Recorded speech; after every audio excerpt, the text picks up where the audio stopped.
Merhaba, değerli güzel insanlar.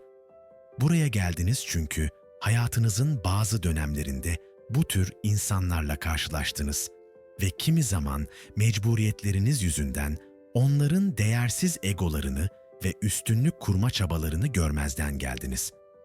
Kimi zaman çok sevdiğiniz biri bu yüzden yaraladı sizi ve onun bu gereksiz ve basit duygularına karşı göz yumduğunuzu fark ettiniz. Kimi zaman ise duygusal sınırlarınızı zorlayan bu üstünlük çabalarına karşı farklı tepkiler verdiniz. Şimdi ise artık bu durumdan kurtulma vakti.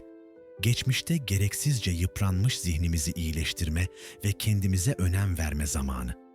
Hiç kimsenin bizden üstün olamayacağını ve bu hayatta egosuna yenik düşen insanların dışında bir yaşam olduğunu anlama ve bunları hayata geçirme vakti.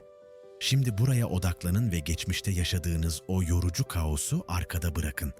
Daha temiz, daha güzel bir zihin için kendinize bu fırsatı tanıyın. Lütfen odaklanın ve izleyin. Ego, Latince ben anlamına gelir ve psikolojide bireyin kendini algılama şeklini ifade eder. Her birimizin bir ego yapısı var. Bu yapı kendimize olan saygımızı ve kendimizi nasıl değerlendirdiğimizi belirler. Ancak ego sağlıklı sınırlar içinde kaldığında faydalıdır. Sağlıklı bir ego bize güven ve cesaret verir. Ama egonun kontrolsüz büyümesi bizi gerçeklerden uzaklaştırabilir. İşte bu noktada ego, bireyi başkalarından üstün görme yanılsamasına sürükler ve bu da çevresine karşı üstünlük taslama eğilimi olarak dışa vurulur. Bu aşırı ego, ilişkilerde gerilime, yanlış anlaşılmaya ve hatta yalnızlığa yol açabilir. İnsanlar egoları yüzünden sık sık sevdikleri kişilerle aralarını bozar, iş yerlerinde ve sosyal çevrelerinde gereksiz çatışmalar yaşarlar. Ancak unutmayın, bu davranışlar derinlerde yatan güvensizliklerin ve korkuların bir yansıması olabilir. Belki de bu kişiler aslında sadece kabul görmek, sevilmek ve değerli hissetmek istiyorlardır. Kişinin kendine dair gerçekçi bir resim çizmesine aslında onun korkularına karşı en büyük bir tedavi edici durumdur. Egonun aşırıya kaçan bu yönlerini yumuşatmak için bireyin kendini ve diğer insanları daha sağlıklı bir perspektifle görmesini teşvik edilmeli. Bireylerin empati yeteneklerini geliştirerek başkalarının duygularını anlamaları ve kendi içsel güvensizliklerini fark etmeleri sağlanır ki sosyal statüsü çevresindeki kaybettiği insanları geri kazansın. Egonuzu tanımak ve onu sağlıklı bir şekilde yönetmek, hayatınızda daha dengeli ve uyumlu ilişkiler kurmanıza olanak tanır. Kendi egonuzla barışık olmak, sizi daha mutlu ve içten bir insan yapar. İnsanların egolu davranışlar sergilemesinin birçok nedeni olabilir. Bunlar arasında çocukluk deneyimleri, aşırı eleştirilme veya aşırı övülme gibi etkenler yer alır. Güvensizlikler ve geçmiş travmalarda egolu davranışların tetikleyicileri arasındadır. Eğitim ve çocukluk dönemindeki ilişkiler de bu davranışların şekillenmesinde önemli rol oynar. Örneğin, maddi olarak zorluklarla büyüyen bir kişi, sonradan elde ettiği zenginlikle, geçmişte yaşayamadığı şeyleri telafi etmeye çalışırken, farkında olmadan egosunu besleyebilir. Bu kişi, kendini diğerlerinden üstün görmeye başlayabilir çünkü bu, geçmişteki yetersizlik duygularını kompanse etme yoludur. Bir psikoloji deneyi, bu tür davranışların nasıl şekillendiğini daha iyi anlamamıza yardımcı olabilir. Örneğin, bir grup insan iki farklı gruba ayrılır. Bir grup sürekli övülürken diğer grup eleştiri alır. Deney sonunda aşırı övülen grup üyelerinin kendilerini daha üstün hissetmeye başladıkları, eleştirilen grup üyelerinin ise kendilerine olan güvenlerinin azaldığı gözlemlenebilir. Bu, sosyal çevrenin kişilerin ego seviyesini nasıl etkileyebileceğinin bir göstergesidir. Bu tür bir deneyin sonuçları, bireyin kendini nasıl algıladığının çevresinden aldığı geri bildirimlerle doğrudan ilişkili olduğunu göstermektedir. Eğer çevremizdeki insanlar bizi sürekli olarak yüceltirse, bu durum zamanla gerçeklik algımızı ve kendimizle ilgili düşüncelerimizi bozabilir. Bu nedenle kendimizi ve başkalarını objektif bir şekilde değerlendirmek, sağlıklı bir ego gelişimi için kritik öneme sahiptir. Bazı insanlar, kendilerini fiziksel olarak daha iyi hissetmek için sağlıklı beslenme ve egzersiz yoluna başvurabilirler. Bu süreçte kazandıkları özgüven, kuşkusuz çok değerli ve pozitiftir.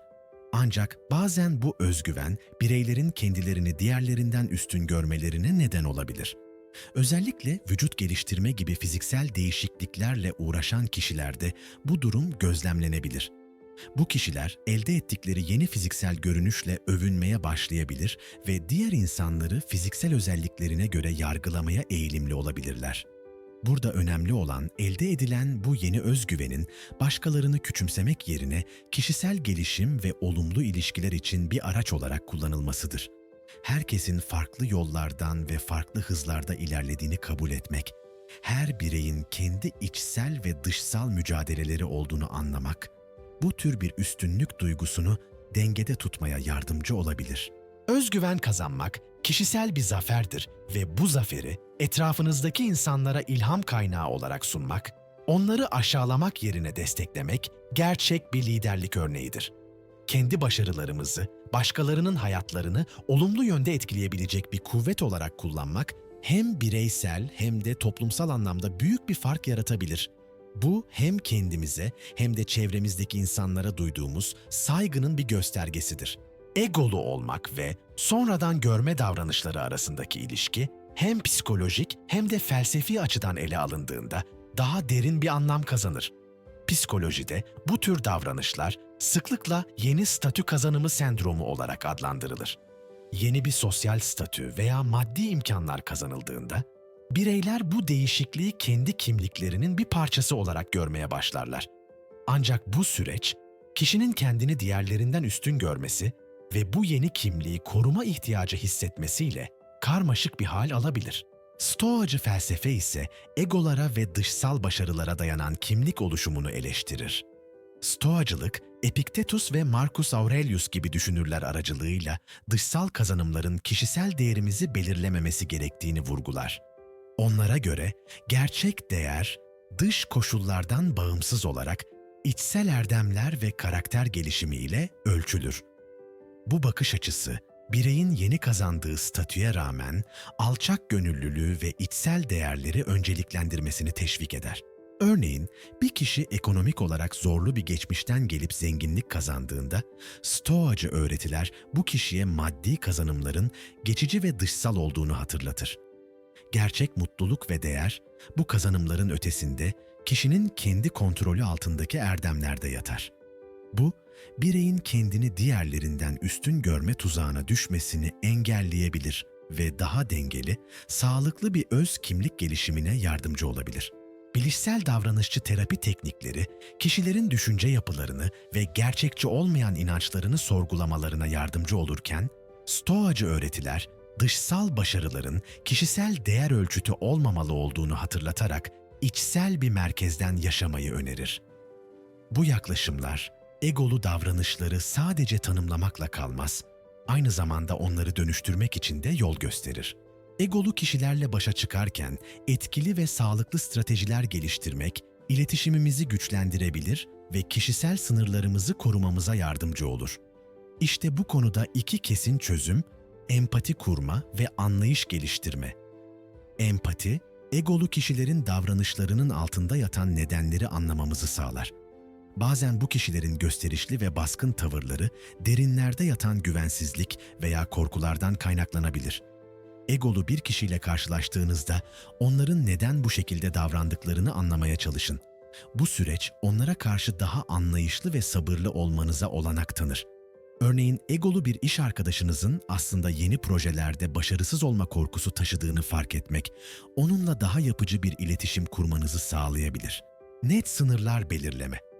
Egolu kişilerle etkileşimde bulunurken net sınırlar koymak, kendi duygusal sağlığınızı korumanın anahtarıdır.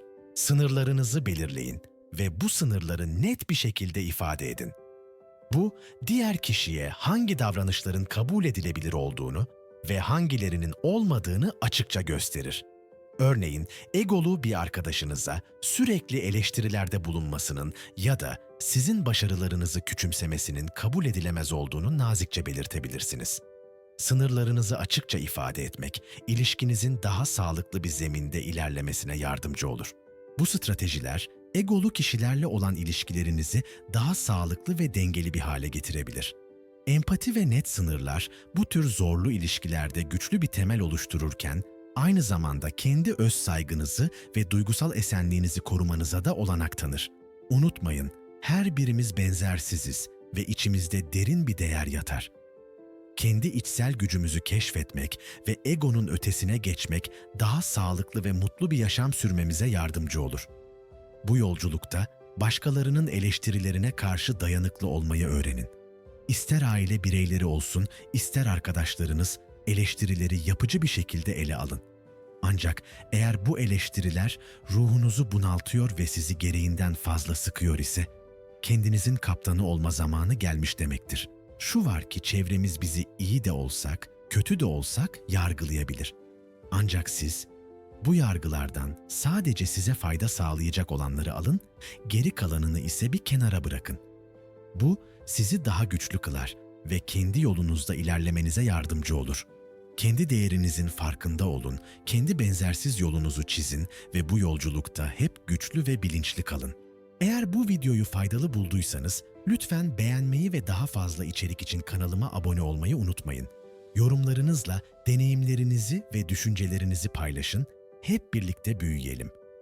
Teşekkürler ve her zaman hatırlayın, gerçek güç içimizdedir.